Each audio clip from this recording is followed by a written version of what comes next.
There is an epidemic in America that nobody is calling an epidemic. It doesn't have a name on a death certificate.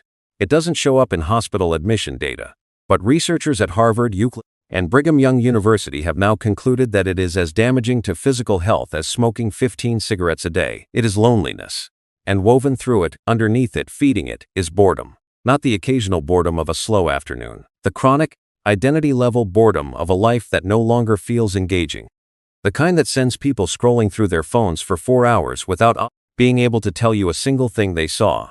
The kind that has older Americans watching 7 hours of television a day, not because they love what's on but because the alternative, sitting alone in the quiet, feels unbearable. The United States Surgeon General issued a formal advisory on the loneliness epidemic in 2023. The CDC reports that approximately 1 in 3 adults over 45 reports feeling lonely.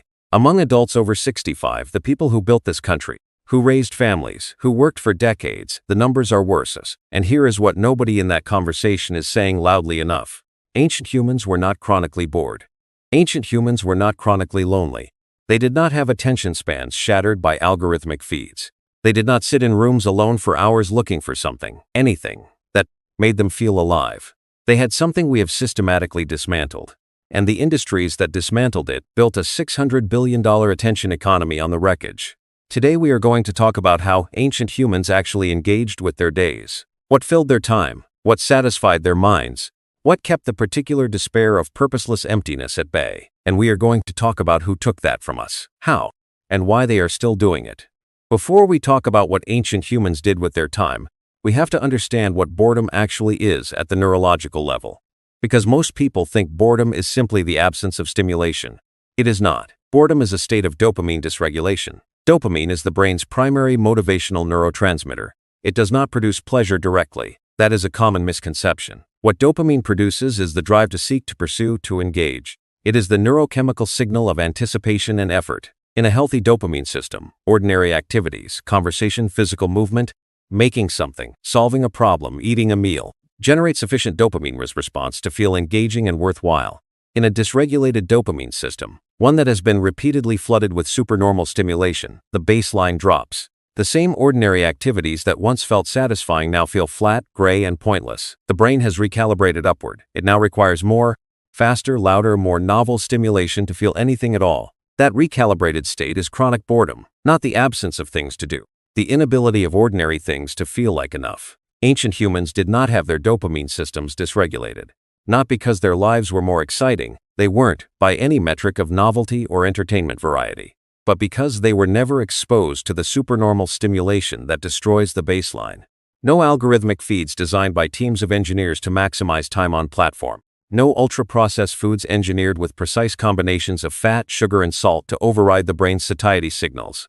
No streaming libraries of infinite content. No casino mechanic notification systems delivering variable reward at intervals calculated to produce compulsive checking. Their dopamine systems were intact. And intact dopamine systems find meaning and engagement in the texture of ordinary life. Ancient humans also had something that modern life has largely eliminated. Days filled with effortful, meaningful, socially embedded activity. Here is something that surprises most people when they first encounter it. Hunter-gatherer societies. The way human beings lived for the overwhelming majority of our 300,000 years on Earth were not consumed by constant survival labor. Anthropologist Richard Lee spent years living with the Kungsan people of the Kalahari Desert, one of the last groups to maintain a traditional foraging lifestyle into the 20th century. His findings, which have since been replicated across multiple hunter-gatherer populations worldwide, were striking. The Kung met all their food and survival needs working approximately 15 to 20 hours per week. Not 40 hours, not 60 hours, 15 to 20.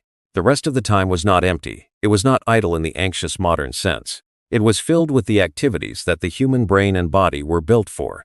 Activities that engaged without depleting, that connected without isolating, that produced the quiet satisfaction of a life that fit the creature living it. Foraging required attention, skill, and physical engagement. Making tools, preparing food, constructing shelter, tending fire, caring for children, navigating the social relationships of the band. Every one of these activities engaged the brain in sustained, purposeful ways. Neuroscience research on what is called flow, the state of deep engagement in a challenging task, consistently finds that it is one of the most reliably satisfying human experiences. Psychologist Mihaly Csikszentmihalyi, who spent decades studying flow states, concluded that the conditions required to produce them, a task that stretches but does not overwhelm your current ability, with clear feedback and meaningful stakes, describe daily life in a hunter-gatherer band almost perfectly. Ancient humans were not in flow every waking hour. They rested, they sat, they had quiet moments, but the architecture of their days produced regular, natural engagement that modern life, with its outsourced tasks, passive consumption, and screen-mediated experience, has largely replaced with something far less neurologically nourishing. There is one more piece of neuroscience worth understanding: the default mode network. When the brain is not actively engaged in a task, it activates a set of regions collectively called the default mode network. This is the brain's resting state, but it is not idle. It is the state in which the brain processes social information, consolidates memories, engages in self-reflection, plans for the future, and generates creative thought. Ancient humans spent significant time in this state, resting after a meal, lying under a tree, walking familiar terrain. The default mode network was given regular, uninterrupted time to do its work. Modern Americans almost never let the default mode network run without interruption. The phone comes out, the TV goes on, the earbuds go in. Every quiet moment is immediately filled. Research has found that this chronic interruption of the default mode network is associated with increased anxiety, reduced creativity, impaired emotional processing, and critically, a reduced ability to tolerate the experience of simply being present, without external stimulation. We have made ourselves incapable of stillness. And then we called the incapacity a disorder and sold people a pill for it. With 15 to 20 hours of survival work per week, ancient humans had genuine leisure time. What they did with it reveals something important about what the human brain actually needs, and modern life has quietly taken away. In modern American culture, play is something children do. Adults work, relax, or consume entertainment. The idea of an adult playing, genuinely, physically, spontaneously playing, is faintly embarrassing. Something you have to justify with a sport or a hobby or a fitness goal. In every documented hunter-gatherer society, adults play, constantly. Physical games, wrestling, races, throwing contests, swimming competitions, games of skill and chance, elaborate joke-telling traditions, teasing and banter that anthropologists describe as central to the social fabric of band life, not peripheral to it. Research on play in adults consistently finds that it reduces stress hormones, increases social bonding, enhances creativity, and produces the kind of spontaneous joy that is increasingly rare in modern American life. Stuart Brown, a psychiatrist and founder of the National Institute for Play, spent decades studying play across cultures and species. His conclusion: play is not a luxury, it is a biological necessity. The human nervous system requires it for healthy function at every age. We did not stop playing because we grew up. We stopped playing because we built an economic system that replaced play with productivity, and then sold us entertainment as a substitute. Those are not the same thing. One is active, the other is passive. One involves your body, your choices, another person. The other involves a screen and someone else's choices, pre-packaged. Every object in an ancient human's life was made by human hands. The tools, the clothing, the shelter, the containers, the weapons, the jewelry, the musical instruments. Making things by hand is one of the most consistently satisfying human activities across every culture ever studied. Neuroscientist Kelly Lambert coined the term behaviorseuticals to describe the antidepressant-like effects of effortful, hands and productive activity. Her research found that using your hands to make or repair something activates a reward circuit connecting the motor cortex, basal ganglia, and limbic system that produces feelings of competence, satisfaction, and well-being. Lambert's research found that animals who had to work with their paws to obtain food showed significantly more resilient stress responses and fewer depression-like behaviors than those who received food without effort. The effort itself was neurologically protective. The human brain was built to find satisfaction in making things. We outsourced the making. We bought everything pre-made, pre-packaged, pre-assembled, and then we wondered why so many people feel a vague, persistent sense that something is missing. The knitting circle, the woodworking shop, the garden, the kitchen where things are made from scratch. These are not hobbies. They are ancient human needs asserting themselves against a world that has tried to make them unnecessary.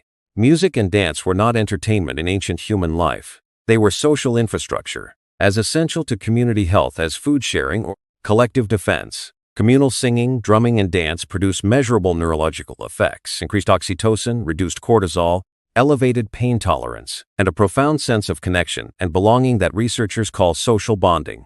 Robin Dunbar's research at Oxford found that group singing produces endorphin release comparable to vigorous physical exercise, and does so regardless of whether the participants have any musical training or talent whatsoever. In ancient human life, everyone sang, everyone danced. not the talented ones, not the trained ones, everyone.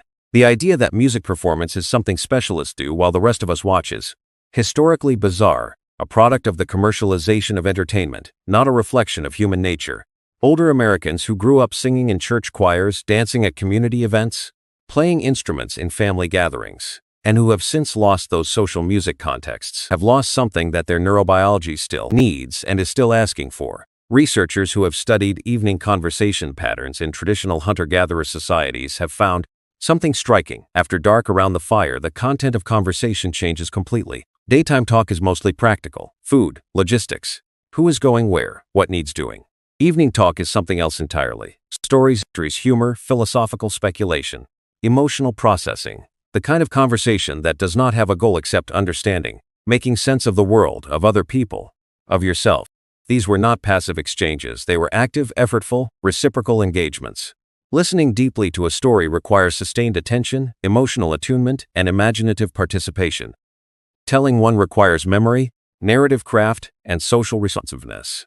The average American now spends approximately 4 hours and 37 minutes per day looking at a smartphone. Research from the American Psychological Association found that the more time people spend on social media, the lonelier and more bored they report feeling, even though, or perhaps because, they are technically in constant contact with other people. Parasocial connection, the one-way relationship with content creators, TV characters, podcast hosts, has replaced reciprocal conversation for millions of Americans, particularly for older Americans whose social networks have contracted through retirement, the death of peers, and the geographic dispersal of family. They are consuming more social content than any generation in history, and they are lonelier than any generation in recorded memory. Virtually every ancient human culture independently developed practices for accessing non-ordinary states of consciousness, and used them as community. Rhythmic drumming and dance, which can induce altered states through auditory driving of brainwave patterns. Fermented beverages, present in cultures worldwide from the earliest recorded history. Psychoactive plants, used in ceremonial contexts across every inhabited continent. Fasting, breathwork, extended periods of communal singing. These were not escape mechanisms, they were communally held, ritually structured, meaning-making experiences. They marked life transitions: childhood to adulthood, death, seasonal change. They were done together, interpreted together, integrated together. The human need for occasional transcendence, for experiences that pull consciousness outside its ordinary grooves, is real and documented. What ancient humans address through community ritual, many modern Americans address alone, in ways that isolate rather than connect. Alcohol, prescription medications, doomscrolls to the point of dissociation. The need did not go away. The communal container that made meeting it safe and meaningful did. Now let's talk about what actually happened. Because the chronic boredom and loneliness epidemic in America did not arrive by accident. It was, in significant part, engineered. And the engineering was deliberate. The attention economy is the system in which human attention is the product being bought and sold. Every minute spent on a platform, every scroll, every click, every video watched to completion. This is data that is packaged and sold to advertisers. The global digital advertising market, built almost entirely monetized human attention, exceeded $600 billion in 2023.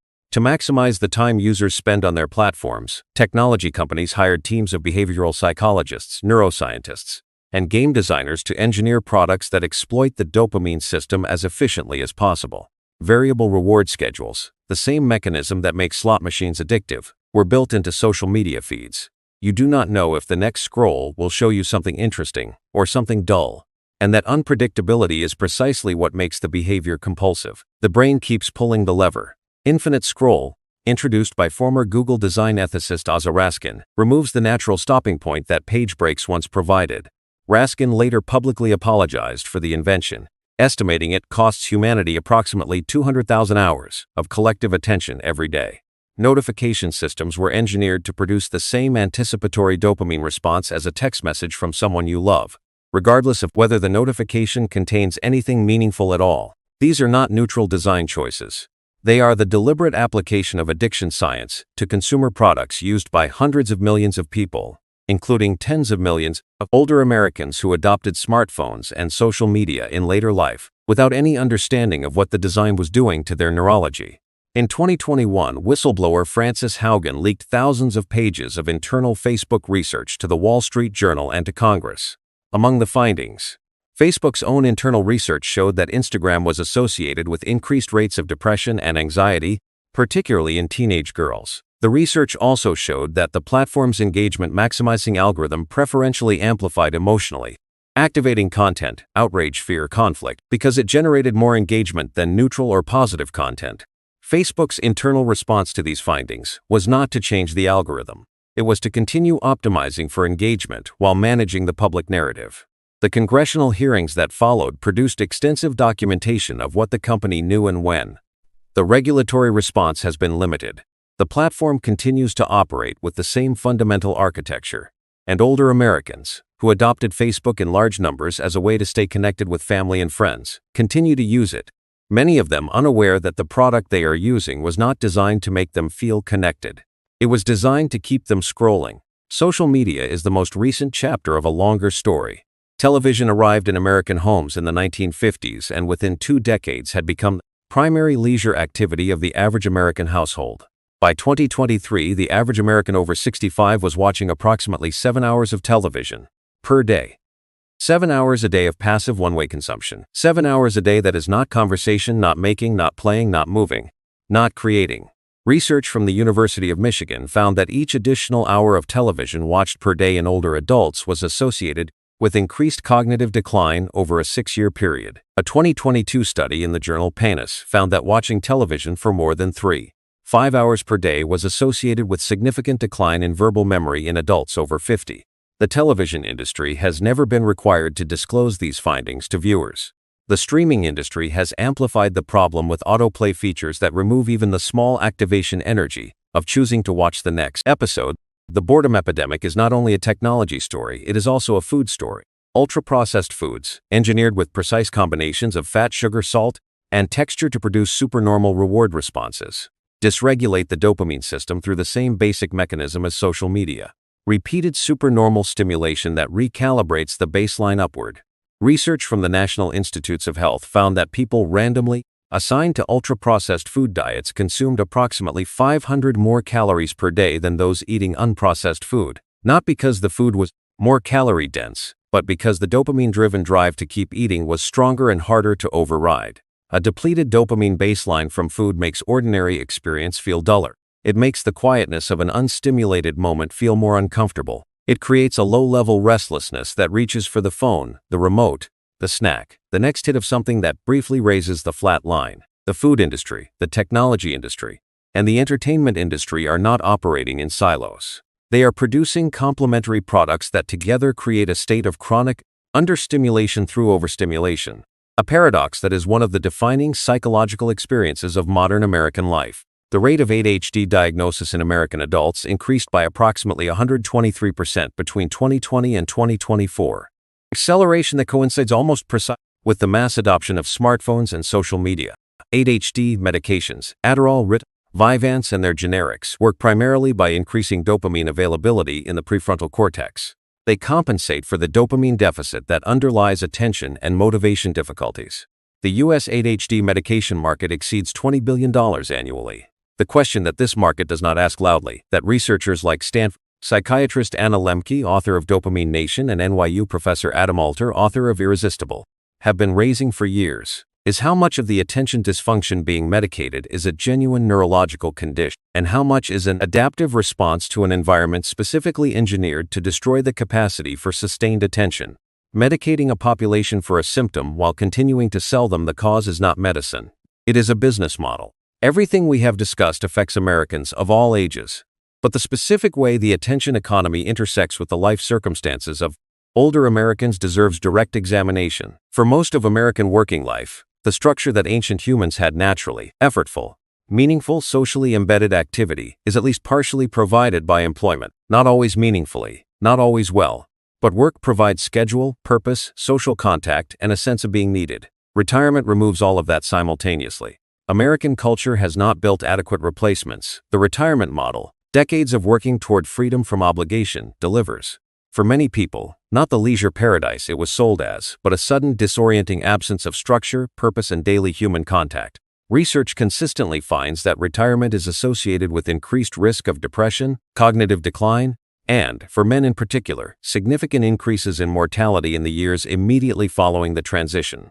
Into that void steps the attention economy with a perfectly engineered product, a glowing rectangle that provides stimulation, the illusion of social connection, infinite content, and a complete substitute for the effortful engagement that the human brain actually needs. It is not a replacement, it is a sedative dressed as a solution. In American geographic mobility, the norm of adult children relocating for work, sometimes across the country, has produced a generation of older Americans living far from their families. Video calls and social media were supposed to bridge this gap, and they do, partially. But research on the quality of digital versus in-person social connection is consistent. Digital communication does not produce the same neurological benefits as physical presence. The oxytocin, the touch, the shared physical environment, the spontaneous, unstructured time together, these are not replicable through a screen. Digital connection is better than nothing. It is not the same as something. Older Americans who use Facebook primarily to feel connected to family are using a tool that was designed to maximize their time on the platform, not to maximize the quality of their connection. The algorithm that decides what they see was not built to show them meaningful updates from their grandchildren. It was built to show them content that keeps them scrolling. The psychological consequences of chronic boredom and loneliness, depression, anxiety, cognitive decline are treated in older Americans primarily with medication. The United States has some of the highest rates of antidepressant prescription in the developed world. Adults over 60 are among the heaviest users. Approximately 1 in 6 Americans over 60 takes an antidepressant. Antidepressants address the neurochemical manifestation of depression. They do not address the absence of meaningful activity, social connection, physical engagement, creative expression, or sense of purpose that, in many cases, is the actual cause of the depression. Prescribing antidepressants for loneliness without addressing the loneliness is treating the smoke while the fire continues to burn. The pharmaceutical industry profits from the symptom treatment. The technology industry profits from the cause. And the older American sitting alone in front of 7 hours of television, mildly medicated, scrolling between episodes wondering why life feels so thin is paying for both. This is not a video about despair. The situation is what it is. But what ancient humans did with their time and attention is not lost. It is available, it is mostly free, and the research on its effectiveness is as strong as anything the pharmaceutical or technology industry is selling. The single highest leverage change available to anyone suffering from chronic boredom or emotional flatness is reducing supernormal stimulation, not forever, not completely, but enough to allow the dopamine baseline to recover. Research from Stanford's addiction medicine program finds that approximately 4 weeks of significantly reduced exposure to high stimulation activities, social media, streaming, ultra-processed food, is sufficient to produce measurable recovery in baseline dopamine function and improved capacity for satisfaction in ordinary activities. The baseline can recover. What was done to it is not permanent. The behavior-ceutical research is clear. Effortful, hands-on productive activity, cooking from scratch, woodworking, gardening, knitting, drawing, repairing things, activates reward circuits that passive consumption does not reach. It does not matter if the output is good. It does not matter if anyone sees it. The neurological benefit comes from the effort, the skill engagement, and the physical engagement with materials, not from the quality of the result. The communal fire, the regular, scheduled gathering with the same group of people, in person, for no purpose other than being together, is the social structure that produced the connection ancient humans had. Its modern equivalents are available to anyone willing to show up for them. The regular dinner, the weekly card game, the faith community, the community choir, the volunteer organization, the neighborhood group. The specific form matters less than the consistency and the physical presence. Research by Robert Waldinger at Harvard, who runs the longest study of adult happiness in history, now in its 9th decade, found that the quality of close relationships is the single strongest predictor of health, happiness, and longevity in older adults. Not wealth, not health behaviors, relationship. Ancient humans did not have to build those relationships intentionally. They were born into them. Modern Americans have to choose them, protect them, and show up for them against the considerable pull of an attention economy that profits from their absence. The default mode network needs uninterrupted time. Sitting with a cup of coffee without the phone, walking without earbuds, riding without the radio, lying in bed before sleep without the screen, not as deprivation as practice. The discomfort of the first few minutes of unmediated quiet is real. It is the dopamine system reaching for its next input.